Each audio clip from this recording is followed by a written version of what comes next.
नमस्कार, मैं हूं प्रदीप कुमार। आप देख रहे हैं पॉलिटिकल आइडिया।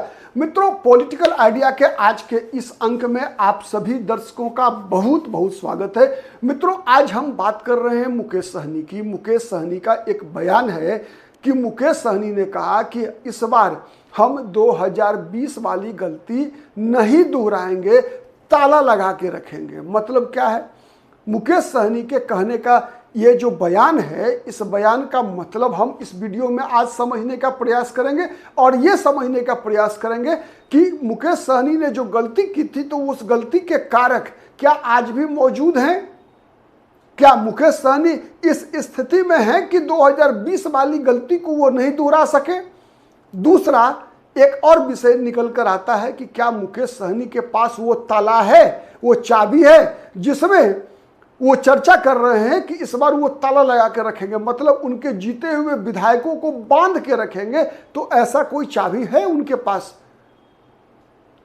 इस बात को समझने का प्रयास करेंगे। तो सबसे पहले जानते हैं कि 2020 में हुआ क्या था। 2020 में जिस तरफ मुकेश सहनी का इशारा था उसमें 3 घटनाएं सबसे महत्वपूर्ण है और इन्हीं 3 घटनाओं को की चर्चा मुकेश सहनी कर रहे थे। मुकेश सहनी ने कहा कि 2020 वाली गलती नहीं दोहराएंगे। इसका मतलब एक यह था कि 2020 के बिहार विधानसभा चुनाव में चुनाव की अधिसूचना जारी होने के बाद, नामांकन की प्रक्रिया शुरू होने के बाद जिस प्रकार से मुकेश सहनी और तेजस्वी यादव में तनातनी की स्थिति रही और मुकेश सहनी को अपने गठबंधन को छोड़कर, मतलब राष्ट्रीय जनता दल के गठबंधन, महागठबंधन से बाहर निकलकर वो एकाएक बीजेपी के साथ उड़ लिए थे।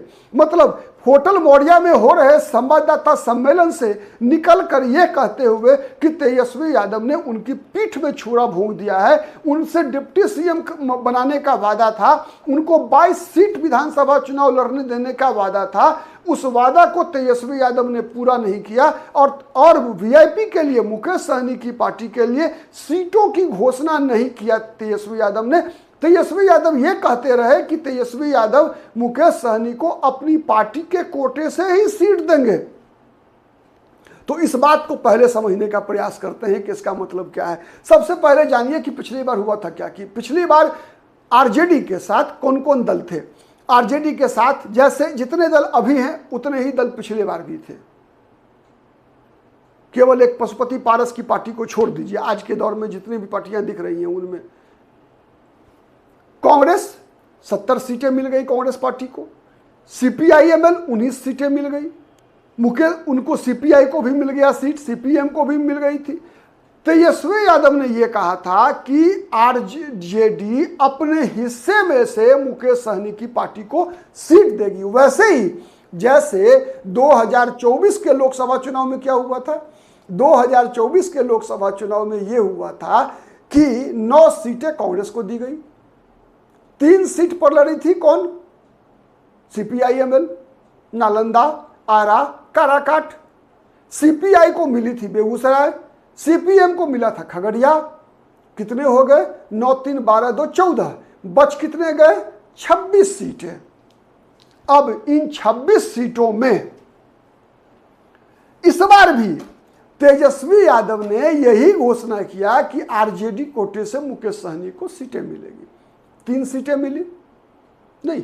कौन कौन? झंझारपुर, गोपालगंज और मोतिहारी लोकसभा सीट। वैसे ही था जैसे पिछली बार था, लेकिन पैसेंस नहीं था मुकेश सहनी में। शायद वो हड़बड़ा गए या फिर डर गए तेजस्वी यादव से, क्योंकि तेजस्वी यादव भी ऐसे खेल करने के लिए जाने जाते हैं। ठीक है कि 2024 में मुकेश सहनी के साथ नहीं किया था।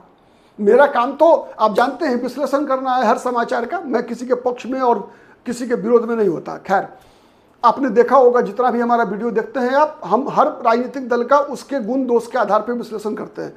ठीक है, तो 2024 में क्या हुआ था?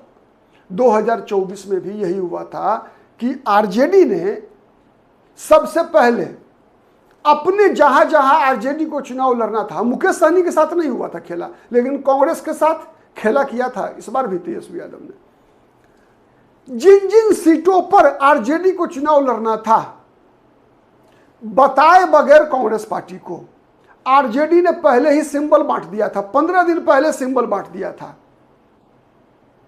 जिससे कि कांग्रेस पार्टी सीटों के लिए दबाव नहीं बना सके। बेगूसराय के लिए, पूर्णिया के लिए, ऐसे कई थे मामला। सीवान में तेजस्वी यादव का खेल खराब नहीं हो, इसके लिए जो है लगातार कर दिया था। तो खैर, इसके लिए तेजस्वी यादव भी जाने जाते हैं कि कभी भी मतलब जिसे कहते हैं ना कि, और राजनीति का ये अंग है, ठीक है, हर राजनीतिक दल नहीं कर पाता, लेकिन तेजस्वी यादव के पास चूंकि ताकत है, वोट, एक बात तो है कि महागठबंधन में सबसे बड़ी राजनीतिक ताकत अगर कोई है वोट के मामले में तो वो आरजेडी है, कोई दो मत नहीं है। केवल महागठबंधन ही क्यों, बल्कि बिहार में अगर जितने भी राजनीतिक दल हैं, अगर केवल अपने बलबूते पर अगर कोई सबसे बड़ा मजबूत राजनीतिक दल है तो आरजेडी है, इसमें कहीं कोई दो मत तो नहीं है। RJD number 1, BJP number 2। हो सकता है कभी बीजेपी के लोग इससे सहमत नहीं होंगे, लेकिन ऐसा हो सकता है कभी कि बीजेपी नंबर 1 हो जाए, आरजेडी नंबर 2 हो जाए, लेकिन यही दोनों पार्टियां हैं। इस बात में कहीं कोई शक नहीं रह गई है अब कि बीजेपी और आरजेडी 1 नंबर और 2 नंबर की पार्टी है।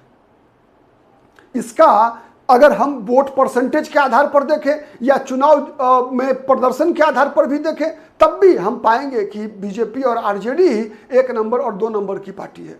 ठीक है, कई लोग बोलते हैं कि 2020 के विधानसभा चुनाव में 1 सीट का अंतर था, आरजेडी बड़ी थी, बीजेपी नंबर 2 थी, लेकिन एक बात भूल जाते हैं वो लोग बताना कि बीजेपी मात्र 101 सीट लड़कर 74 जीती थी और आरजेडी 144 लड़कर 75 जीती थी। ये बात भी ध्यान में रखना होगा। ठीक है, तो खैर इस पर एक अलग मुद्दा है, लेकिन ये इस बात में कहीं कोई दो मत नहीं है कि मुकेश सहनी के अंदर थोड़ा धैर्य जवाब दे गया था। वो ज़्यादा अग्रेसिव हो गए थे, गुस्सा गए थे, और तेजस्वी यादव की तरफ से भी ये तेजस्वी यादव को अहंकार था। कहीं ना कहीं तेजस्वी यादव को लगा कि बगैर मुकेश सहनी के भी वो चुनाव जीत सकते हैं। ठीक है, तो गलती दोनों तरफ से थी, तो इस गलती को नहीं दोहराने की बात हुई है। दूसरी एक और गलती क्या थी मुकेश सहनी की, उसको समझते हैं। दूसरा गलती यह था कि मुकेश सहनी के पास, और वो गलती की संभावना इस बार भी है, मैं बता रहा हूं, इस बार भी वो संभावना है। दूसरी गलती यह है कि मुकेश सहनी की पार्टी के सिंबल पर पिछली बार भी बीजेपी के लोग लड़ रहे थे। मुकेश सहनी को तो दे दिया बीजेपी ने 11 सीटें, बीजेपी ने मुकेश सहनी को 11 सीट दे दिया। अब 11 में अधिकतर जो उम्मीदवार थे वो बीजेपी वाले थे। वैसे ही जैसे लोकसभा चुनाव में भी देख लीजिए आप, लोकसभा चुनाव जो हुआ अभी आरजेडी के साथ तालमेल करके मुकेश सहनी लड़े, तो उसमें झंझारपुर के जो उम्मीदवार थे सुमन महासेठ, वो बीजेपी के नेता, बीजेपी के ही नहीं भाई, आरएसएस के हाफ पैंट पहनने वाले कार्यकर्ता हैं, बाल स्वयंसेवक रहे हैं। मतलब बाल स्वयंसेवक मतलब उनका पूरा खानदान आरएसएस का स्वयंसेवक रहा है, शाखा जाने वाला रहा है। अब मान लीजिए सुमन महासेठ अगर चुनाव जीत कर जाएंगे, मैं ईमानदारी की बात बोल रहा हूं, अगर आप मुकेश सहनी के समर्थक हैं तो मुकेश सहनी को पास पहुंचाइए ये बात। अब बताइए कि मुकेश सहनी की पार्टी हो चाहे कोई भी पार्टी हो, अगर सुमन महासेठ चुनाव जीत कर लोकसभा में जाएंगे और उनको मौका मिलेगा, मोदी जी फोन करके बुलाएंगे कि भैया आ जाओ, कहां अपना घर तुम्हारा पुराना घर है, बन गए ना एमपी, आ जाओ, यहीं आ जाओ, क्या करेंगे सुमन महासेठ? जाएंगे कि नहीं जाएंगे बीजेपी में? वही कारण था कि मिश्री लाल यादव हो, चाहे राजू सिंह हो, चाहे सुवर्णा सिंह हो, ये सब जो उड़नछू हुए थे, तो कारण वही था कि अब आप खांटी भाजपाई को अगर लड़ाइएगा नाव छाप पर, तो कितना देर नाव पर वो सवारी करेगा? कभी वो नाव से कमल पर सवारी कर लेगा, है ना? तो अब वही स्थिति कहीं इस बार ना हो, तो उस पर ताला लगाने की बात तो कर रहे हैं, लेकिन क्या ताला लगा पाएंगे मुकेश सहनी? क्या लालटेन वाला नेता को नाव पर बैठाएंगे? मतलब सिंबल मुकेश सहनी का और नेता अगर लालटेन वाला आ गया या हाथ वाला आ गया, ऐसा कोई समझौता हो गया। तेजस्वी जी इसमें माहिर हैं, लालू जी ज्यादा माहिर रहा करते थे, और इसमें नीतीश कुमार, एनडीए में नीतीश कुमार भी बहुत तेज है। अपना उम्मीदवार देकर बगल वाली पार्टी से चुनाव लड़वा लेते हैं, इसमें नीतीश कुमार भी तेज है। तो मुकेश सहनी को इस पर भी नजर रखना पड़ेगा। कि कई बीजेपी का लोग, जिसको बीजेपी से टिकट नहीं मिलेगा, मुकेश सुमन महासेठ की तरह, बद्री पूर्वे की तरह, चंदन पासवान की तरह, गोपालगंज में चंदन पासवान भूल गए, वो उनके पिताजी कौन है चंदन पासवान के? भारतीय जनता पार्टी गोपालगंज जिला में अनुसूचित जाति मोर्चा के अध्यक्ष। अनुमान लगाइए कि अब मुकेश सहनी अगर राजू सिंह को टिकट देंगे, मिश्री लाल यादव को टिकट देंगे, सुवर्णा सिंह को टिकट देंगे, हरी सहनी को दिए थे टिकट, बाद में कट गया था। हरी सहनी जो आज मंत्री हैं, उन्हीं की टिकट पर केवटी से लड़ने वाले थे, लेकिन केवटी में बीजेपी ने अंतिम क्षण में जो है उनसे सिंबल ले लिया, दे दिया मुरारी मोहन झा को लड़ने के लिए दरभंगा में। नहीं तो हरी सहनी भी रहते, आज मुकेश सहनी की पार्टी पर कब्जे कर लिए रहते, तब वो सहनी समाज से हैं।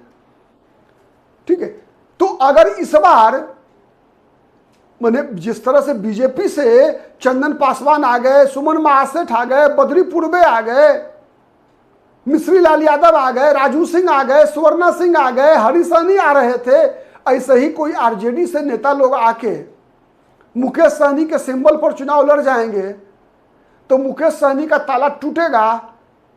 चाबी लेकर क्या करेंगे मुकेश सहनी? ताला तोड़िए ना देंगे वो लोग, सोच के देखिएगा। कोई भी ताला लगेगा, चाहे वो तिहाड़ वाला ताला कहाँ नहीं लगा ले मुकेश सहनी। अगर ऐसे लोगों को टिकट देंगे जो बीजेपी का सिपाही रहा है, मजबूत सिपाही, जो आरजेडी का मजबूत सिपाही होगा, जो कांग्रेस का मजबूत सिपाही होगा, मुकेश सहनी का सिपाही नहीं होगा, तो वो फिर चुनाव जीतने के बाद अपने आका के पास जाएगा और मुकेश सहनी को रोड पे ला देगा।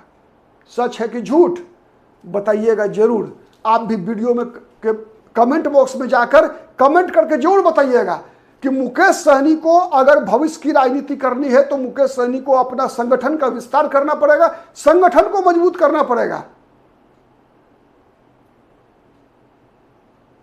अगर संगठन मजबूत नहीं करेंगे तो हर बार एक ही गलती करते रहेंगे मुकेश सहनी, और हर बार ताला उनका टूट जाएगा, कितना ताला लगा के रखेंगे। तो आज के लिए इतना ही। अगर हम झूठ बोल रहे हैं तो जरूर कमेंट करके बताइएगा। आप सच बोल रहे हैं तब भी बोलिएगा, क्योंकि सोशल मीडिया पर संवाद दो तरफा होता है, एक तरफा नहीं होता है मेरे भाई। आज के लिए इतना ही, नमस्कार।